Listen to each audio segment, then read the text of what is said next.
नीचे जोड़ दीजिए 39 में 40। Very good. क्या इतना क्लियर हुआ? पक्का क्लियर हुआ? इसने किसी को उधार, इसको किसी ने उधार नहीं दिया तो एक ऊपर जोड़ दिया गया, एक नीचे जोड़ दिया गया। इसने इससे उधार नहीं मांगा तो दिया नहीं। चलिए ये कितना लिखा है? 8। 8 में से 0 चला जाएगा। कितना बचेगा? Very good. कितना बचेगा? और 5 में से 4 चले गए। कितना बचा बेटा? क्या इस व्यक्ति ने उधार दिया था? नहीं दिया था। उधार दिया था? नहीं।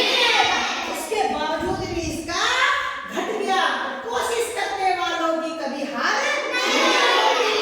इसने इसको नहीं दिया लेकिन इसने दूसरा रास्ता निकाल दिया कि ठीक है भाई मुझे मत दो, मैं और कोई रास्ता निकालता हूँ। इसने कोशिश की तो इसकी हार नहीं हुई। जरा हासिल से घटाना का देख लेते हैं। मेरे पास 57 लिखा है, 39 लिखा है। इसने इससे इसको उधार दिया